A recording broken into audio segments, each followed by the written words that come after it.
Welcome to the Refine and Shine, the podcast dedicated to mastering the art of continuous improvement and optimizing every aspect of your life. I'm Angelina Rivera, your host, and together we'll uncover the secrets to refining our lives, our habits, and our processes to unlock our inner brilliance. Join us on Refine and Shine, where we'll delve deep into achieving more in life without the burnout and without all the stress. This podcast is your platform for a more fulfilling life through continuous improvement and personal growth. In each episode, I and a diverse array of guests discuss practical strategies for up-leveling every aspect of your life. From developing good habits and organizing your space to refining your mindset and personal goals, we're going to explore it all. Our guests share personal stories about the systems they've developed or systems they've used and the tweaks they've made in their lives when refinement was needed, allowing them to truly shine. Listen to Refine and Shine to learn how you can implement continuous improvement techniques in your daily routine, develop and maintain healthy habits that lead to success and satisfaction, organize your life to reduce the stress and increase your productivity, foster a growth mindset that propels you to new heights. My mission is to inspire you to take bold action, make positive changes, and become the best version of yourself. Whether you're aiming to elevate your career, nurture meaningful relationships, or enhance your overall well-being, Refine and Shine is your guiding light. With over 25 years of experience in continuous improvement, I help businesses streamline their processes, establish efficient work areas, and implement standard work protocols. I have trained over 600 individuals and teams in process improvement, optimizing workflows, and enhancing overall operational efficiency. Tune in every week as we embark on an enlightening journey, exploring paths to refinement and illuminating the way to shine in every area of our lives.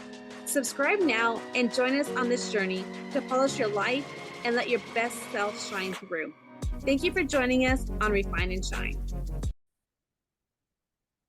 Hello, everyone. Welcome back to another episode of Refine and Shine podcast. I'm super excited about my guests, and I know I always say that, but I have amazing people that I've met in my life. And this person, I probably is one of the people I've known the longest on my podcast. So this is my friend who I think we went to middle school together too, but I know we went to school in high school. And this is my friend Cole Watson. Cole was born and raised in Barstow, California, and in that time he studied martial arts and became a top performing athlete in his sophomore year of high school until he was diagnosed with cancer. Yes, you heard that right, cancer, osteosarcoma. After beating cancer, he returned to Barstow High and fulfilled his dream of walking across the stage. He is a father of 2 young men, a salesman working at the Victorville Chevrolet, and also sells life insurance part-time as the owner of strongmaninsurance.com. He is a lifelong learner and a Toastmaster living the best life he can. And so I wanted to welcome you today, Cole. I'm super excited. I remember all the things. And so thank you so much for agreeing to be on the show today. Oh, you got it. Always glad to talk to you, Angie. Did we go to school together, to middle school together too?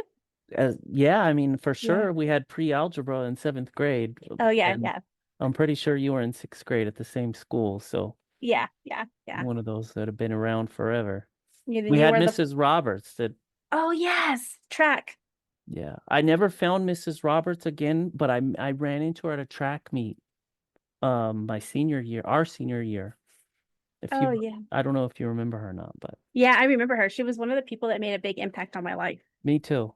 She was mean, and I loved it because she pushed us in the ways she saw in us things that we didn't see inside ourselves. And it's like, if you could go back and thank her, like years later, maybe I can try to find her, but just, I know she went through a lot, and and she didn't tell us her whole journey, but now I'd love to know, cause I find that when people are mean or strict, it's not because they don't love us. It's because they see things in us and we're not living up to our potential at the time. Maybe we got in trouble because we talked too much, or maybe this or maybe that, but she was such an inspiring person.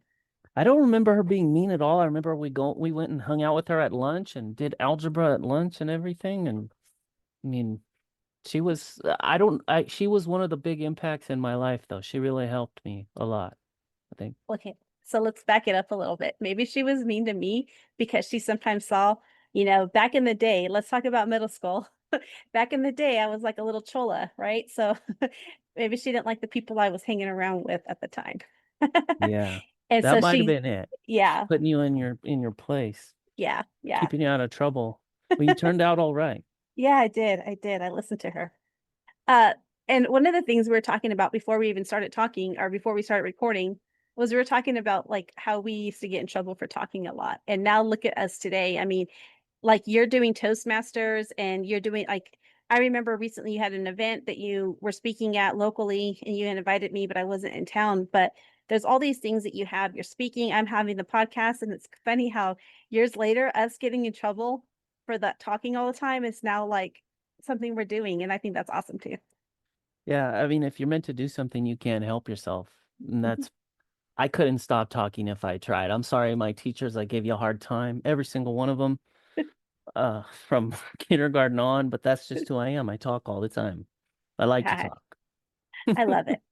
Well, I remember, and let's talk a little bit about it. I mean, I remember when you were diagnosed with cancer, like you were like at school, and then you were just like you got sick, and you were out. And I remember when you came back, you had the walker and all these things. It was just I had you. I think you were the first person who was not family that I had ever known who had gotten cancer, and especially at your age. I mean, you were very young, and it's a type of cancer that's basically like a tumor in your bone, correct? Is that how it is?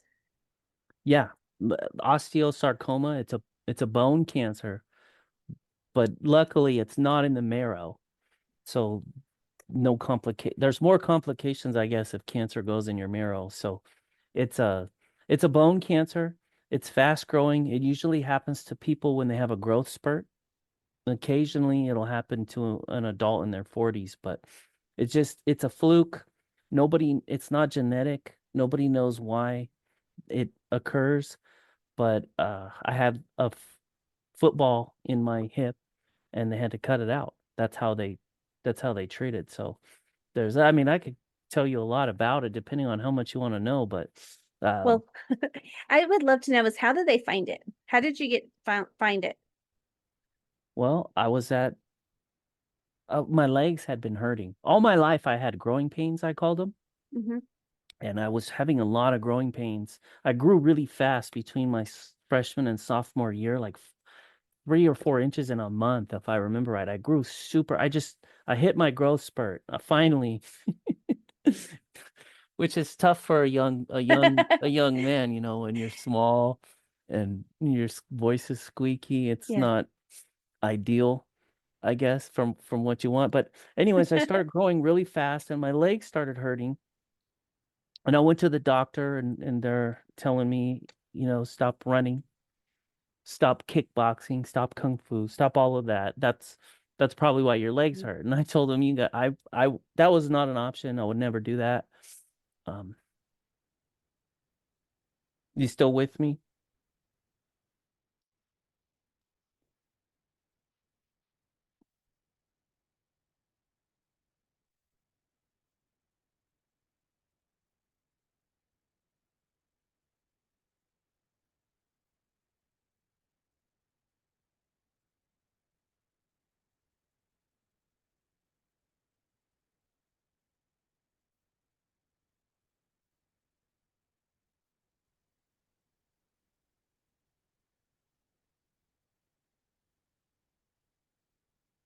I see you're back. Can you hear me? Yeah, I can hear you. Sorry Okay. about that. So yeah, my legs were Okay, so hurting. My legs were okay. hurting and the doctor said, you got to stop running. You got to stop kickboxing because during my period between my freshman and my sophomore year, and this is like a story for me. When I was in when I was in swim team on the swim team when I was 5, I would lose every single race. Every race, I was always last. And I hate losing. And I would swim and go to every practice. I never missed, and I was just always in last place. And I hated that. Can you still hear me? Yes, I can hear you. I just turned off my Okay. audio so that it wouldn't mess up. Your video? Yeah, that's I good. mean, my video, I mean, yeah. So So the same thing in cross country and track, right? Um, I was in last a lot or slow, way slower than I wanted to be, and I just hated it. And I remember one of the defining moments in my life was my best friend James Scott. I don't know if you remember him, but he he said, "Hey, my mom wants me to go to cross country practice at Mr. DeWardy's house in the summer. You want to come with me?" I'm okay, let's do it. And so Mr. DeWardy's house was pretty close to mine, and I was talking to him, and he said, I have this calendar that I make for people that want to get good at this. You said you wanted to be on varsity. I have this calendar, and basically he said if you do this every day, you'll be on varsity for sure. And so he filled this out, and every day of my summer was logged like this many miles on Sunday and this many miles. I got all the way up to 95 miles in 1 week. And I made varsity my whole sophomore year. I was doing pretty good. I ran a 5:02 mile twice in the same day in track, which is later on in the school year. And then my times got slower and slower and slower after that, and I was training harder and harder and harder. And my legs were hurting more and more and more and more and more. Doctor said, you got to stop running, and that wasn't an option for me. I would rather stop breathing, basically. So they I was at Kung Fu one day because after running, I would go and I would do Kung Fu for like 3, 4, 5 hours every night. My teacher would let me go there, and we would just study martial arts and work out and train and stuff. So I was in the basement I was doing a bench press, and I got up and I touched my back like this, and I felt like a bump on my back. And my friend there, my good friend Jesse was there, and I said, "Hey, is there a bump on my back?" And he was like, "Yeah." And went to the doctor. First doctor said it's probably a torn muscle sheath. And later he denies ever saying this, but I didn't know what a muscle sheath was before he mentioned it. Anyways, I was scheduled to go to a specialist a month later, but 3 weeks in, I wasn't talking, I wasn't eating, and I was just kind of mad because it hurt so much that I wasn't talking. When I get mad, I don't talk, which is real. You could tell something's wrong if I'm not talking, right? That's Uh-huh. we were just talking about that. And so I Yeah. stopped talking, and my mom said, "Look, this kid doesn't complain much, and he's not eating, and he's not talking. Something's wrong. You need to see him right away." So we went to the specialist. And the guy said, I don't know who told you that was a torn muscle sheath, but if I had to guess, it was a tumor. And this was it was about during finals of our sophomore year when this happened. So I went to Children's Hospital Los Angeles, and it was like a whole day of just test after test after test. And there was long waits. And one of the least favorite days of my life, I guess, right? And this guy, Dr. Marcio Malagalauken, I think he's at UC Berkeley now, but he was the head of the oncology at Children's Hospital Los Angeles. And at I think it was like 3:30, 4 o'clock. We had been there since 6 or 7 in the morning. And he finally came in to see us, and we were at this table. And he started off, he said, I want to thank you guys for coming in. We didn't really have room for you on the schedule, but based on what the doctor said, I knew we needed to see you right away. And he said, so um based on all these tests and he had pictures of the CT scans and everything else that I took, he said, I think you have I think you have osteosarcoma. He knew right away. And that's the way I remember it anyways. I think you have cancer. And I didn't cry. I didn't say anything. I wasn't really, I was kind of indifferent. And then he said, so my only question was for him was, will I still be able to run?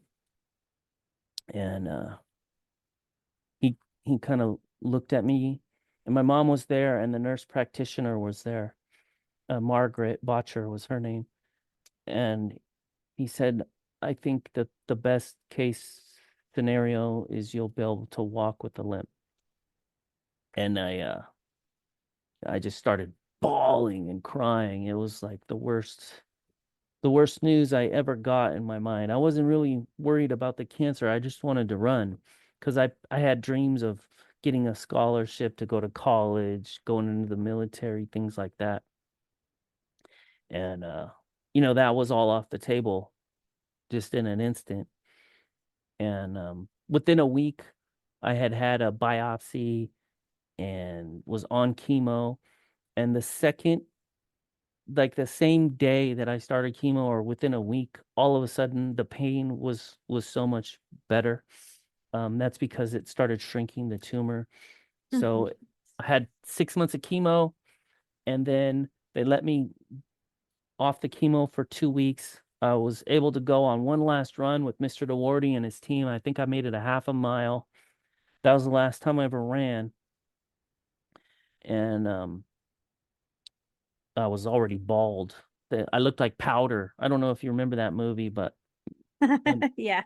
I look exactly like powder. I had the funny thing, side note, when you have chemo and you lose all your hair, you don't really miss this hair or any other hair, but when your eyelashes fall out, you just got to be thankful for your eyelashes because believe it or not, they stop a lot of dirt from getting in your hair. I mean, in Oh, your eyes. okay. Without eyelashes, I had to wear sunglasses like powder, and I was Uh-huh. totally bald and pale, and the the the eyelashes just were devastating loss, right? I had to wear the glasses. So, anyways, they gave let me off of chemo. Then they did this surgery, and it was like 18 hours, and all the planets aligned for me, Angie, because the place that I happened to get treatment at, Children's Hospital Los Angeles, which is in driving distance of Barstow. It's a long drive, horrible drive, but Hmm. it's within driving distance. So that happened to be the best place in the world for treating osteosarcoma. And the the person who cut me, his name was Dr. Vernon Tolo. And I don't know if anyone else at the time could have saved me. But he was not only the head of Children's Hospital Los Angeles orthopedic surgery, but he was also the president of the John Hopkins Society of Academic Scholars. And so the way I understand it, to be in the John Hopkins Society of Academic Scholars, you have to be a genius. So this guy was the president of the geniuses, and he's the one that cut me. And my mom said she'd never seen a man so tired in her life. It was an 18-hour surgery, and he came out and he said, "I think we got it all." And it was I remember fighting with the respirator because I was in such good shape still. I mean, I had a six pack, and I was I took didn't take as many breaths as normal people, so the the um the ICU settings were always off, and it would I was fighting with the breather because the respirations were off from my normal breathing pattern. Anyways, I finally got off it. I lived and started the rest of my journey. Went back to school, missed my whole junior year, did it homeschooling, and then I came back to school in my wheelchair, Hmm. and I was yeah, I felt really ashamed. I still do when I'm in my wheelchair. Just like and I don't know why, it's just a personal thing, but I hated it. I hated being in my wheelchair, and I was so stubborn. I said that I'm not gonna walk. When I say walk, I mean for graduation. I'm not gonna walk unless, I walk across the stage. I'm not riding my wheelchair across the stage. It's not gonna happen. I'm just not gonna go. And so I was still in really good shape, doing pull-ups and push-ups as many as I can all the time. And then I finally made it to walk in with a cane like a week before grad night. and I was able to walk across the stage, and that was kind of, just one of many things in my life that s- stuck my I stuck my head down, and I just did it because I said I was going to, and there was no other option. And went ahead and moved on in life. I spent several more years Can I in ask a it, few questions though before you in go and on to out of that? surgery. Yeah. So, what was going through, like, you had such determination, and like to be like, we're talking you're in high school and the whole junior year. So, the time that you were in your junior year, I actually was not there either because I had moved, my mom had moved our sophomore year. So I had moved, stayed all the way, and then moved and, went to a different school. I went to Victor Valley High. And then, I was kind of like, mine was a little story. It was a little different. Like I wanted to go back senior year, but I just wanted to just be there with all you guys to graduate. So I had to find a job, buy a car, do all these things so I could come back and drive back and forth from, Victorville to Barstow every day, the half-hour drive, which seemed like a long time. Um, that was my determination, but yours is a little different, right? I mean, what was like you had such determination and faith in within yourself, and like what went through your head during that time frame? Like, did you ever doubt that you were going to be able to walk? And then, I remember you coming back, and you had the wheelchair, and then I remember you walking though. I remember like it right got when you were talking about that gave me chills. Like what was your, you were working out, you were doing the pull-ups, push-ups and stuff like that, but what went through your head when you walked across that stage? Like, tell me what that felt like. We'll be back after a quick break. Feeling overwhelmed by endless to-do lists and constant distractions? You're not alone. Many professionals and entrepreneurs struggle with never-ending tasks that spill into personal time, difficulty prioritizing what's truly important, a lack of clear structure in their daily routines.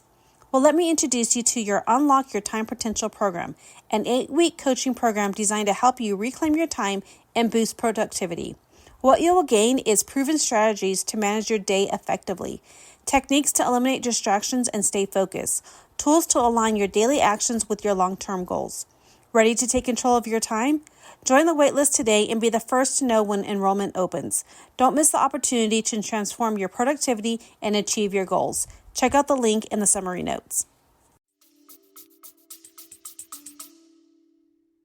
It was more, everybody was cheering for me, and it felt good because the alternative was I wasn't gonna go to grad night. So, and I was serious. I wasn't gonna go. Nobody would have talked me into it.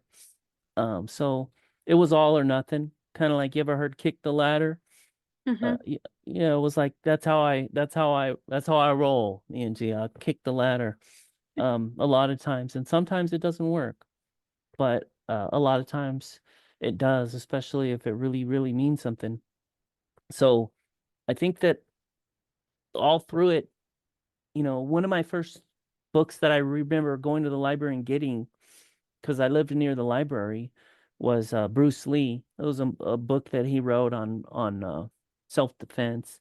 And I've always been interested in martial arts and the philosophy of martial arts, and came along right before I got cancer. I found somebody named Miyamoto Musashi, and you probably have never heard of him, but if you're a lot of martial artists know who he is. He's the greatest samurai who ever lived. Joe Rogan talks about him. There's a little 1 minute clip of him talking about Musashi and the his strategy, and basically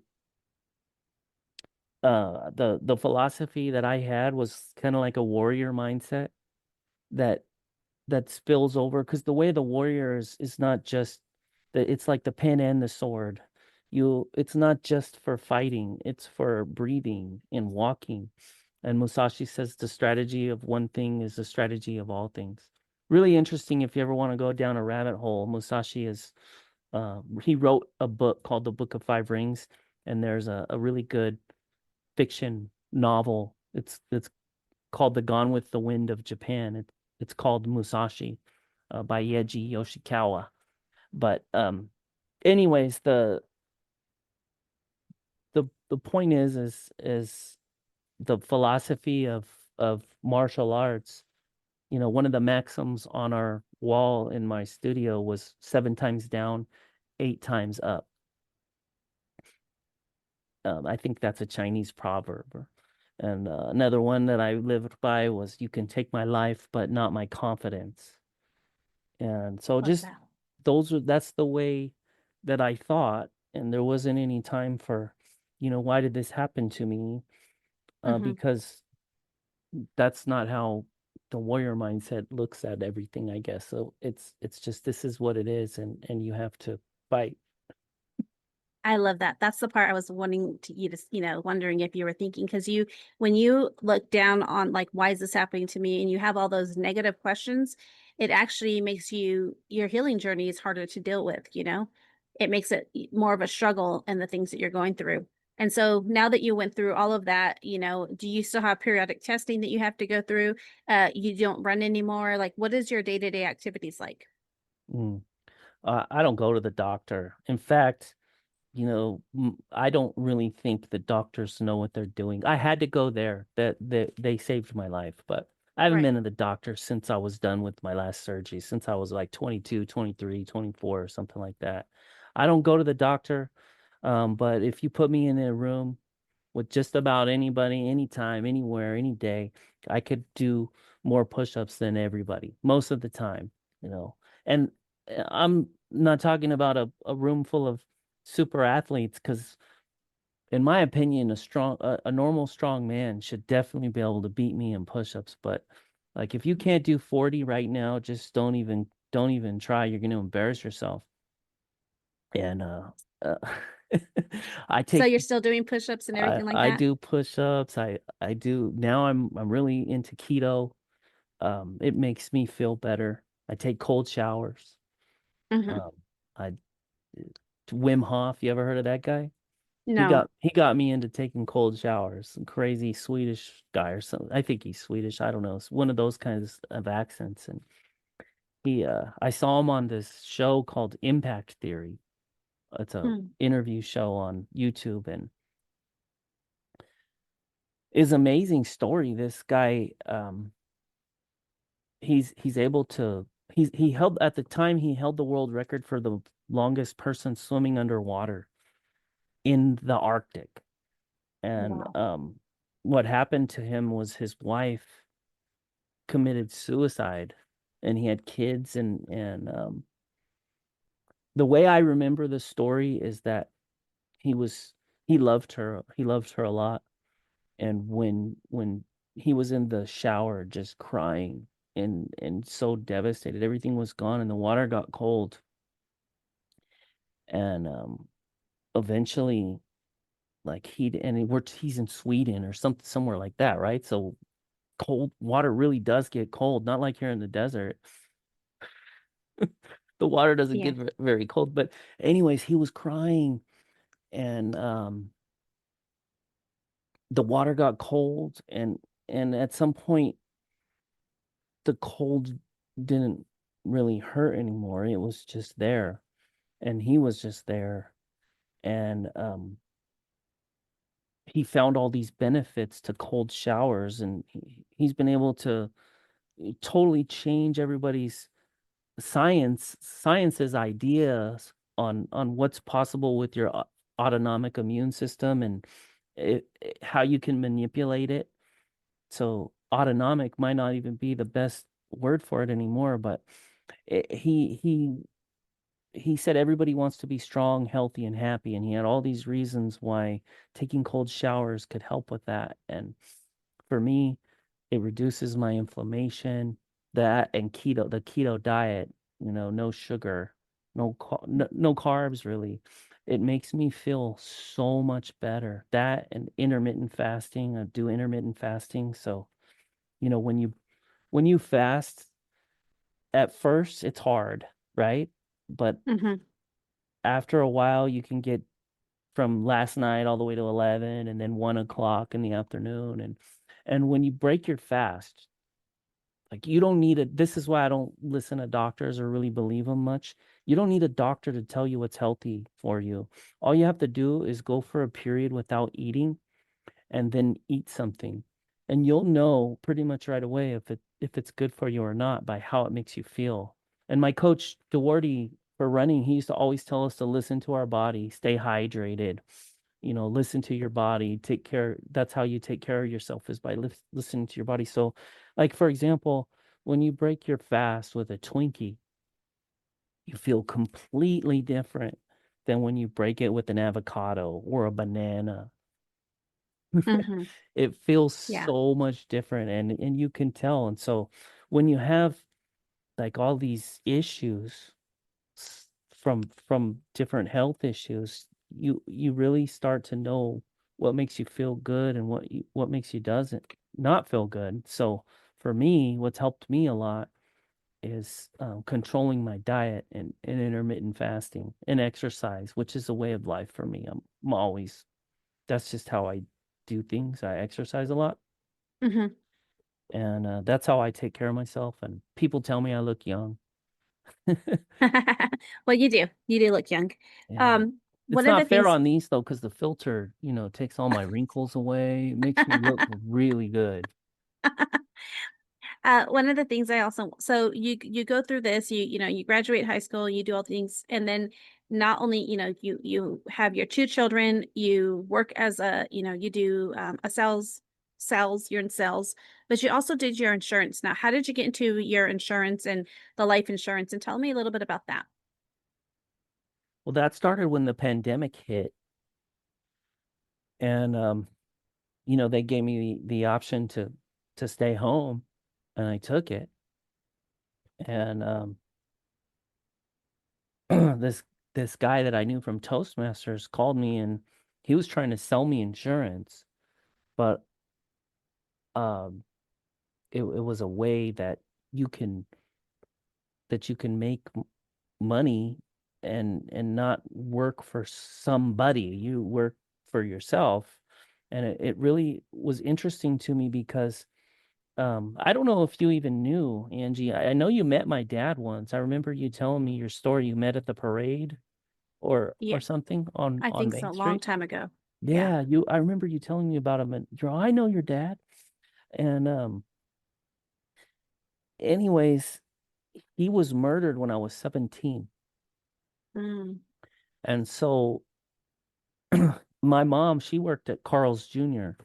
She didn't make that much money, but my dad had a life insurance policy in place. And so my mom and my dad had these term policies. They were 30-year term policies. My mom outlived hers, but my dad didn't.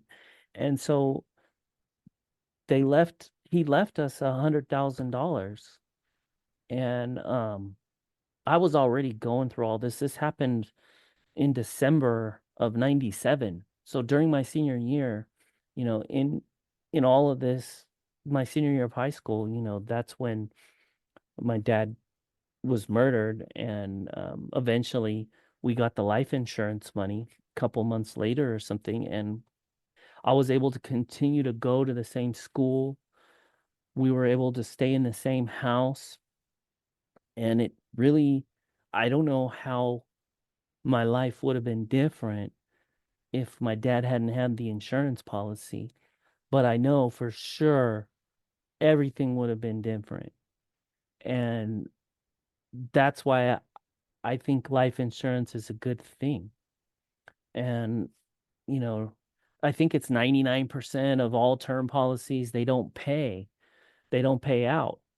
But every once in a while, somebody dies and it pays out. And that it really, it's affordable, and it makes a huge difference in people's lives. I'm an example of how much different it was. And that's kind of what made me really say, hey, I'm in sales. I really believe that life insurance is a good thing. I could see myself doing this as a career. And so I went and I started to get my license, and I did a course, got my insurance license. Now I'm licensed in 13 states. And it's a tough business. It's a tough business just to go. Some people are able to just go and jump out and sell a bunch of policies and make a living right away. For me, it's been a little different. It it's it's just it's a business that I really feel passionate about, and that's why I'm doing it. Maybe one day I'll be able to do it full time. But right now it's just a part-time gig, and I get to help people, along my way. I know way too much about life insurance now. You know, if you ever have any questions. Well, what I think is important, like, we both live in the same area. So we see, within the same, regional area. And so, if we look at the news or we're on social media, all we see is all these GoFundMe, the GoFundMe, the GoFundMes all the time for people in car accidents, people in these things and that things. And, and so that's one thing if there is anything that we're guaranteed in life, we all know that we have an end date. We all know it. It's like, we have a start date and we have an end date. And not to have that for your family, or for just the basic cost of the funeral services and things like that. I think that's very important. And I myself have a few different types of policies, because there's different types, the term, and there's the policy you have through your work, or all of these different things. So I think that that's important. So I really love that you're doing that. And I also wanted to say, like, until you mentioned it again, I completely forgot that your father had was murdered in December of 1997. So your senior year was one of joy because you got to walk across the stage, but also one of sadness too. So, I just think that where you are today is really remarkable. And you've really, like, through all the ups and downs, you've continued to have faith and really just shine into the person that you are today. And on top of, being a father of two young sons, and then, you're in Toastmasters. And so you've done all different events with Toastmasters as well. So tell me a little bit about what you've done with Toastmasters, where you've gotten to speak at, and how you went through that journey as well. Well, Toastmasters, a lot of people have heard about it, but not a lot of people know really what it is. Toastmasters it's a worldwide organization. It's over 100 years old. There's one in just about every city in the world. And now they all meet online, or a lot of them meet on. You can meet in person or you can meet online. My group meets online. I'm just finishing up my term as president of the Hesperia Daybreak Toastmasters. We meet at 7 a.m. every first and third Tuesday on Zoom. In 2019, we met in person. But then when the pandemic hit, like, we almost lost the club, but one member convinced us to meet on Zoom, and we were able to keep it going. But Toastmasters, it's the easiest way for me to describe it is it's a personal development group for adults. So it's a supportive environment where you can go and you can practice your speaking skills. And it helped me get into management in the car business. I was a business development manager, and I know that the the biggest thing for me, everybody, they say that if you get all you can from Toastmasters, you'll never leave Toastmasters, because it's one of those things where there's so much you can learn. Some people, their journey is, they're afraid to talk in front of people. My mom says that I don't understand that because I don't have a shy bone in my body, when I never have. But that's their biggest weakness, right? And for me, it was being supportive. Because coming from like a warrior type of mentality, right? Mm-hmm. And a cutthroat business, which the sometimes car business is, and life insurance can be that way too, I guess. But anything can be if you look at it the wrong way. But I didn't come from, like, if you I go to my kids' school, right, and I watch them in the morning, the way they interact and talk with each other, and everybody's happy and friendly and helping each other. It's not really the same way every place that I've worked, right? So Mm-hmm. being supportive was the biggest thing that I learned about how to work with people, especially when things go wrong, like somebody doesn't show up and they're the speaker for the meeting today. um, when we have to deal with that. And sometimes you have to take over and make a speech. We call it a pocket speech. And sometimes I have to be the grammarian and the timer and the Toastmaster or something crazy. It's basically uh, a a place where you go and you practice your speaking skills, and there's an agenda, and we go through. There's officers that have certain roles in the club, and we keep the meeting going and try to get everybody a chance to speak. And you get that, I call it time in the ring, where Like it. like what we're doing right now, this could be really nerve-wracking for a lot of people. Really, really hard for them. And you get your time in the ring, and there's just a few people that you get to know over time. And the other thing is, like, let's say if you made a speech, Angie, instead of saying, well, you first of all, you didn't finding all these things that are wrong with it, which was my specialty growing up. I could pick on anybody, right? That was something the thing that I spent the most time in my life getting good at, that was the biggest waste of time. And instead of picking apart what's bad about somebody's speech, I've learned to say, well, I really loved that you you talked about your story and how it went with your life. And then I liked how you went from the the question that you had, and then the answer of how you can solve the problem.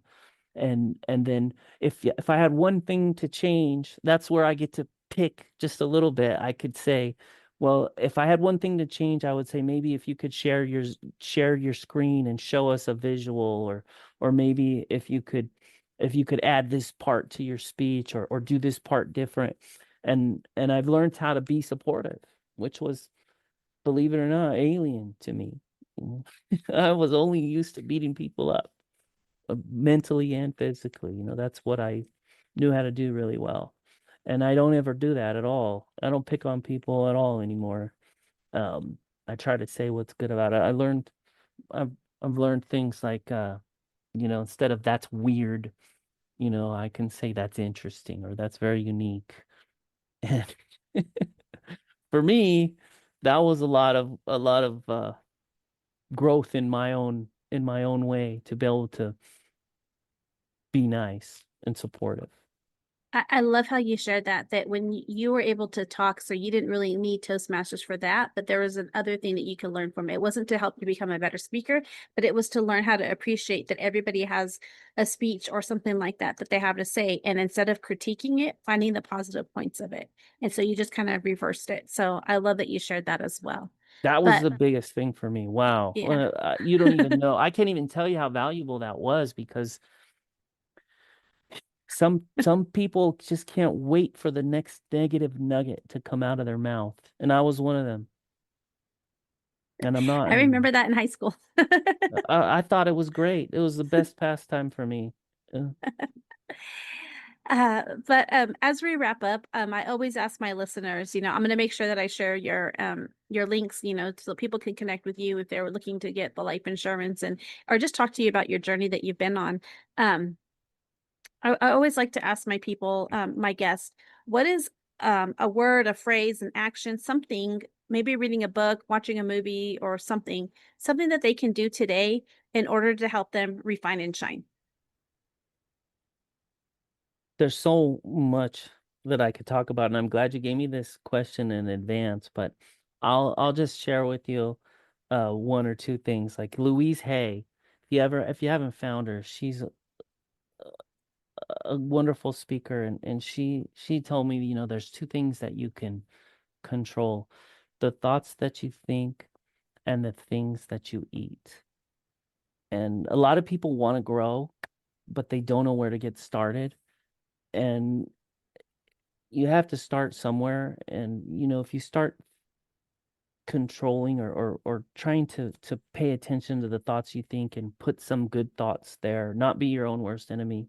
Control the thoughts that you think, control what you eat, and it'll make a big difference in your life. And then also, I can't leave without saying some Jim Rohn. one of my favorite. He's a business philosopher. He says, do something different the next 90 days than you did the last 90 days. Like picking up the books to read, starting the latest health disciplines, like start today, latest tomorrow, give you tonight to think it over. And that's what I would leave everybody with.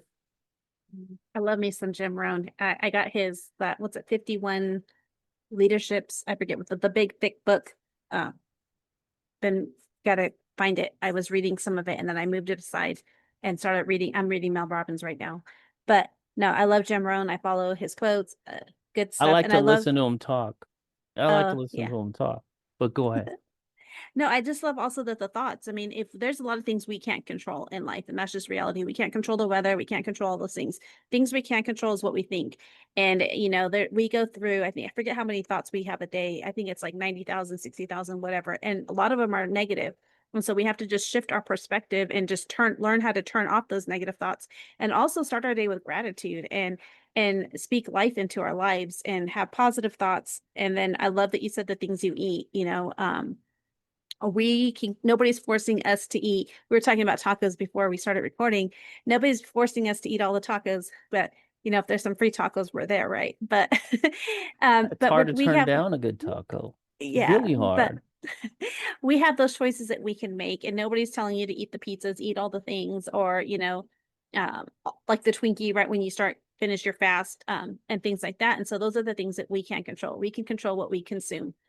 And you know, and that goes, same thing can go to what we're watching on TV and you know what we're feeding our brains, and that also ties into our thoughts. And so I love all of that, and I really enjoyed this conversation, and I can't wait for us to talk again. Love to have you back, but because we could go through so many things, like you said, we could go for hours talking, and we don't have a timer for you. But Yeah. I really thank you and appreciate you for being on the podcast. All right. Well, thanks, Angie. Keep doing what you're doing. It's been so great to see you. You're really looking professional these days and growing and doing so much. I see you doing so much, and keep it up. You're really inspiring me. Oh, thank you. Appreciate you. I appreciate that. All right. Nice talk. Thank you for joining us on this episode of Refine and Shine. We hope you find valuable insights and inspiration to fill your journey of continuous improvement. Remember, the key to success lies in refining your processes and letting your inner brilliance shine. If you've enjoyed this episode, be sure to subscribe to the podcast and leave a review. Your feedback is greatly appreciated and helps us reach more listeners like you who are eager to refine and shine in all areas of life. Stay connected with us on social media for updates and additional resources and behind-the-scenes content. We love hearing from our listeners, so feel free to reach out with any suggestions, questions, or success stories you'd like to share. As we wrap up, remember that the power to transform your life lies within you. Keep striving for growth, embracing change, and seeking opportunities to refine your skills. Together, let's continue to shine bright and make a positive impact in the world. Until next time, keep refining and keep shining.